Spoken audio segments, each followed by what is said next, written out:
Hello everyone, welcome back my YouTube channel ज्ञान bio. तो आज हम डिस्कस करेंगे गैमेटोजेनेसिस। तो गैमेटोजेनेसिस मेल के भी अंदर होती है, फीमेल के भी अंदर होती है। अगर मेल की बात करें तो मेल में जो गैमेट्स बनता है वो क्या होता है, स्पर्म बनता है। मेल के अंदर क्या बनता है, स्पर्म बनता है। और फीमेल के अंदर बात करें तो फीमेल के अंदर क्या बनेगा, ओवम बनता है। क्या बनता है, ओवम गैमेट्स होता है। तो यहाँ पर हम मेल के गैमेटोजेनेसिस की बात करेंगे, जिसको बोला जाता है स्पर्मेटोजेनेसिस। स्पर्म का बनना क्या कहलाएगा, स्पर्मेटोजेनेसिस। तो देखते हैं एक बार इसकी डेफिनेशन, इधर देखते हैं। The process by which the immature male germ cells or spermatogonia produce mature sperm cells in the test is called spermatogenesis। ये डेफिनेशन थी इसकी, और ये आपको जब समझ में आएगी जब आप इस स्ट्रक्चर को पूरा देख लेंगे। तो देखिए इस स्ट्रक्चर को देखते हैं। सबसे पहले हम बात करते हैं स्पर्मेटोगोनिया की। स्पर्मेटोगोनिया मेल जर्म सेल्स होती हैं। ये मेल के टेस्टिस के अंदर जो सेमिनिफेरस ट्यूब्यूल्स होती हैं उसके अंदर, उसकी वॉल पर ये अरेंज्ड होती हैं। कौन, स्पर्मेटोगोनिया। जैसा कि आप यहाँ पे देख सकते हैं, ये एक स्ट्रक्चर है सेमिनिफेरस ट्यूब्यूल्स का। जैसे ये एक सेमिनिफेरस ट्यूब्यूल्स देख रहे हैं, और ये स्ट्रक्चर आपको कुछ इस प्रकार काट करके यहाँ पे दिखाया गया है। तो ये जो आप वॉल देख रहे हैं ना, वॉल सेमिनिफेरस ट्यूब्यूल्स की, उस पर ये जो आपको स्पर्मेटोगोनिया दिख रही होंगी, जिन्हें हम क्या बोलते हैं, मेल जर्म सेल्स बोलते हैं। यही क्या बनाएंगी, ये स्पर्म्स का फॉर्मेशन करती हैं। स्पर्मेटोगोनिया जो सेल्स है वो स्पर्म का फॉर्मेशन करती हैं। तो स्पर्मेटोगोनिया में जो क्रोमोसोम का नंबर होगा वो 46 होगा, या 23 पेयर बोल सकते हैं, या हम 2n भी बोल सकते हैं। ठीक है।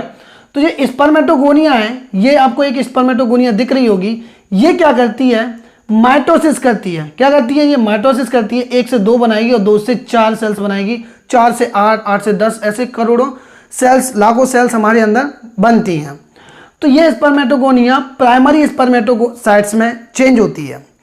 स्पर्मेटोगोनिया प्राइमरी स्पर्मेटोसाइट्स में चेंज हो जाएगी तो ये किसके अकॉर्डिंग हो रही है, माइटोसिस के। अगर ये माइटोसिस के अकॉर्डिंग हो रही है तो ये स्पर्मेटोगोनिया गायब हो जाएंगी। क्या सुन रहे हो, ये स्पर्मेटोगोनिया गायब हो जाएंगी। अगर ये गायब हो जाएंगी तो फिर नेक्स्ट स्पर्मेटोजेनेसिस कौन स्टार्ट करेगा। मान के चलो एक बार इसके अंदर डिवीजन हो गया, अब ये गायब हो गई, तो अब दूसरी बार डिवीजन कौन करेगा, क्योंकि स्पर्मेटोजेनेसिस आपने सुना होगा लाइफ स्पैन तक चलती रहती है। जब तक व्यक्ति मर नहीं जाता तब तक उसके अंदर स्पर्मेटोजेनेसिस चलती है। ठीक है। तो होता क्या है कि जब एक स्पर्मेटोगोनिया 2 में बदलती है, 2 में से 4 में बदलती है, 4 से 8 में बदलती है, तो इन्हीं में से कुछ एक सेल्स क्या करती है, एक सेल्स कुछ अलग डिफरेंशिएट बनती है और वही वापस चली जाती है किसकी ओर, स्पर्मेटोगोनिया की तरफ। मतलब ये क्या करती है, एक स्पर्मेटोगोनिया से अगर प्राइमरी स्पर्मेटोसाइट्स बन भी रही हैं तो कुछ प्राइमरी स्पर्मेटोसाइट्स क्या करती हैं, कुछ प्राइमरी स्पर्मेटोसाइट्स दोबारा स्पर्मेटोगोनिया में कन्वर्ट हो जाते हैं। ये अभी हम दोबारा समझेंगे डायग्राम को। ठीक है। ये प्राइमरी स्पर्मेटोसाइट्स बन गई, स्पर्मेटोगोनिया ने प्राइमरी स्पर्मेटोसाइट्स बनाई माइटोसिस की मदद से। यहां से माइटोसिस हुई, लेकिन अब प्राइमरी स्पर्मेटोसाइट्स क्या करेंगी, प्राइमरी स्पर्मेटोसाइट्स सेकेंडरी स्पर्मेटोसाइट्स में कन्वर्ट हो जाएंगी। लेकिन यहां पर ये माइटोसिस नहीं करेंगी, यहां पर ये क्या करेंगी, मियोसिस फर्स्ट करेंगी। देखो मियोसिस फर्स्ट और मियोसिस सेकंड ये मियोसिस में आते हैं। मतलब मियोसिस की जो प्रोसेस है वो 2 टर्म में होती है, एक मियोसिस फर्स्ट में, एक मियोसिस सेकंड में। तो फर्स्ट मियोसिस जब होगी तो उसमें 2 सेल बनेंगी, और सेकंड मियोसिस होगी तो उसमें 2 से 4 सेल बन जाएंगी। या यूं कहें कि एक मियोसिस की सेल्स, एक मियोसिस कंप्लीट करने में जो एक सेल्स है वो 4 सेल्स का फॉर्मेशन करती है। तो प्राइमरी स्पर्मेटोसाइट्स सेकेंडरी स्पर्मेटोसाइट्स में बदल गई। यहाँ पे एक प्राइमरी स्पर्मेटोसाइट ने डिवीजन किया और सेकेंडरी स्पर्मेटोसाइट्स में कन्वर्ट हो गई। ये कैसे हुई, मियोसिस करके। अब ये जो सेकेंडरी स्पर्मेटोसाइट्स है ना, ये फिर से डिवीजन करेंगी मियोसिस सेकेंड। ये जो सेकेंडरी है वो फिर से डिवीजन करेंगी मियोसिस सेकेंड की मदद से, और क्या करेंगी, 2 से 4 सेल्स में कन्वर्ट हो जाएंगी। ठीक है। 2 से 4 सेल्स में हमने यहाँ पे कन्वर्ट देखा। और यहाँ पे जो जेनेटिक मटेरियल वो देखते हैं, यहाँ पे 46 था तो यहाँ पे कितना आ जाएगा, 23, जो मियोसिस के बाद आधा हो जाता है, 23 आ जाएगा। ये 23 आने के बाद जो मियोसिस सेकंड होती है वो लगभग माइटोसिस के जैसे ही होती है, अप्रॉक्सीमेटली माइटोसिस के जैसे ही होती है, लेकिन उसका नाम मियोसिस सेकंड होता है। इसलिए जब यहाँ पे 23 है तो यहाँ पे भी कितने आएंगे, 23 आ जाएंगे। ठीक है, तो सेकेंड स्पर्मेटोसाइट से स्पर्मेटेड बन गए, यानी कि 4 स्पर्मेटेड बन गए यहां पर। और जब ये 4 स्पर्मेटेड बन गए किसकी मदद से? मियोसिस सेकेंड की हेल्प से। ठीक है, अब ये जो 4 स्पर्मेटेड्स आपको दिख रहे हैं ये क्या करेंगे? मैच्योर होंगे या कहें डेवलपिंग होंगे, यानी कि आप इनको देख रहे होंगे स्पर्म बनने के लिए टेल का होना जरूरी है, वो टेल इसके अंदर नहीं है। तो स्पर्मेटेड्स जो आपको दिख रही हैं वो विदाउट टेल है। अगर इनमें टेल लगा दी जाए तो ये क्या कहलाएंगे? स्पर्मेटोजोआ कहलाएंगे। क्या कहलाएंगे? स्पर्मेटोजोआ या स्पर्म हम इनको बोल सकते हैं। तो स्पर्मेटेड मैच्योरेशन करेंगी आगे जाकर और टेल बना लेंगी अपने ऊपर, तो ये जो टर्म, ये जो स्ट्रक्चर है वो क्या कहलाएंगे? स्पर्मेटोजोआ कहलाएंगे। और स्पर्मेटेड से स्पर्मेटोजोआ की बनने की जो प्रोसेस होती है वो याद रखना दोस्तों, स्पर्मियोजेनेसिस होती है। ये क्वेश्चन पूछा जाता है। स्पर्मेटेड से स्पर्मेटोजोआ बनने की प्रोसेस क्या कहलाती है? स्पर्मियोजेनेसिस कहलाती है। क्वेश्चन पूछा जाता है कि स्पर्मेटेड में जो जेनेटिक मटेरियल है वो 2n होता है या n होता है, तो आपको बताना यहाँ n है। क्या है यहाँ पर? n है। पूछा जाता है कि स्पर्मेटोजोआ में जेनेटिक मटेरियल n है या 2n होगा, तो आपको यहाँ पे क्या दिख रहा है? n, तो आपको n ही बताना है। तो अब ये आप डेफिनेशन देखते हैं। The process by which the immature male germ cells और स्पर्मेटोगोनिया, यानी कि स्पर्मेटोगोनिया जो इमेच्योर या मेल जर्म सेल्स है या मेल जर्म सेल्स बोलते हैं उसको, spermatogonia produce mature sperm cells in the testis. Spermatogonia से स्पर्म बनने की जो प्रोसेस है क्या कहलाती है? स्पर्मेटोजेनेसिस कहलाती है। ठीक है, तो अब हम यहां पे देखते हैं सेमिनिफेरस ट्यूब्यूल्स को काट करके हम देखते हैं सेमिनिफेरस ट्यूब्यूल्स के अंदर कैसा डायग्राम बन रहा है। तो देखिए ये पूरा डायग्राम सेमिनिफेरस ट्यूब्यूल्स का है। मैंने बता दिया कि एक सेमिनिफेरस ट्यूब्यूल्स अगर आपके पास ऐसी है तो ये जो डायग्राम है वो कुछ इस प्रकार से मैंने यहाँ पे काट के बना दिया है। इसकी जो वॉल होंगी, जो सेमिनिफेरस ट्यूब्यूल्स की वॉल है उस पर स्पर्मेटोगोनिया ऐसे अरेंज होती हैं जैसे मैंने यहाँ पे डायग्राम में बना दिया है ना। ये सारी स्पर्मेटोगोनिया है। और आपको जो ग्रीन कलर की जो सेल्स दिख रही हैं that is a Sertoli cells.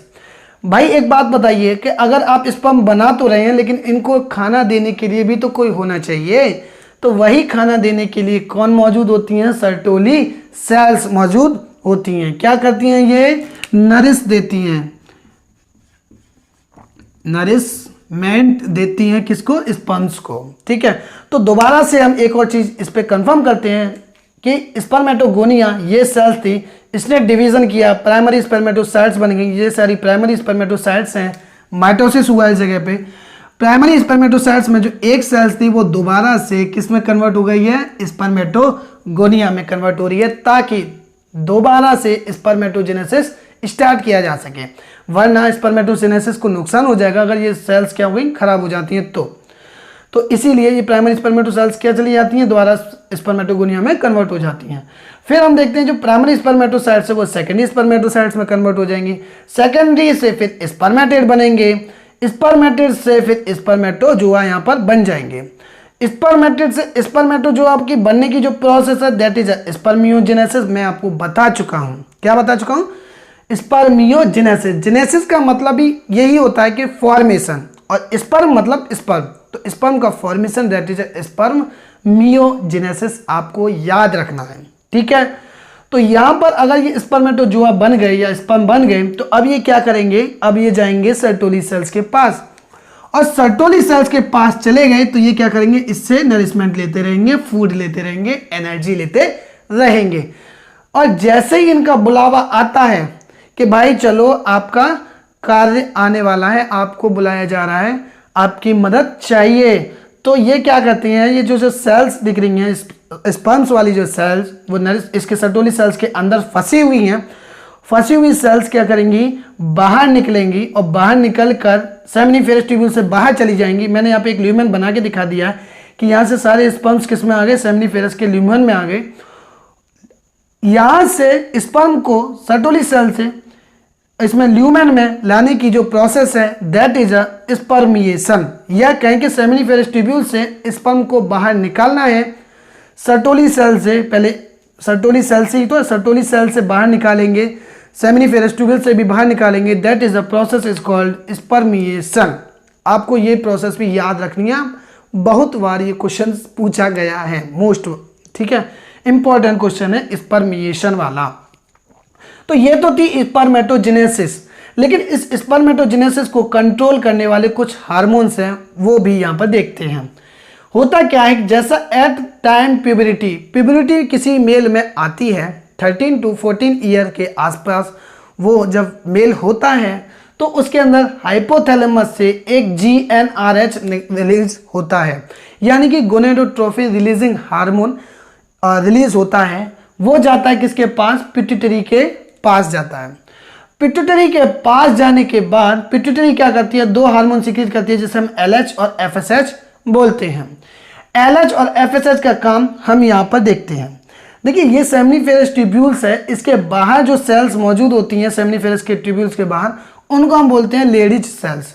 और लेडीज सेल्स आपको पता है, लेडीज कैसे देखे होंगे अपने, गुस्से में देखी होंगी, आक्रामकता होती है उनमें, गुस्सा बहुत होता है। तो इसी कॉन्सेप्ट को लेकर हम आगे स्टडी करते हैं इस जगह पर कि LH जो हार्मोन है क्या करता है, acts as a Leydig cells, यानी कि ये LH क्या करेगा, लेडिक सेल्स के पास आएगा और इनसे कहेगा कि भाई अब आप एंड्रोजन हार्मोन रिलीज करना स्टार्ट कीजिए, क्योंकि बच्चा प्यूबरिटी में आ चुका है। तो यहाँ से क्या होगा, ये लेडी जो सेल्स हैं वो जो एक हार्मोन रिलीज करती हैं जिसे एंड्रोजन हार्मोन बोलते हैं। और एंड्रोजन हार्मोन्स में भी जो मुख्य हार्मोन है उसे हम टेस्टोस्टेरोन हार्मोन बोलते हैं, यानी कि मेन हार्मोन टेस्टोस्टेरोन। तो देखते हैं Leydig cells release androgen hormone, और इस एंड्रोजन में जो मेन हार्मोन है दैट इज अ टेस्टोस्टेरोन। ठीक है, टेस्टोस्टेरोन हार्मोन क्या है, इसके फंक्शन देखते हैं। टेस्टोस्टेरोन निकलने से, टेस्टोस्टेरोन रिलीज होने से किसी भी मेल के अंदर प्यूबिस हेयर आना स्टार्ट हो जाते हैं, यानी कि जेनिटल पे जो हेयर होते हैं उनका रिलीज होना स्टार्ट हो जाता है।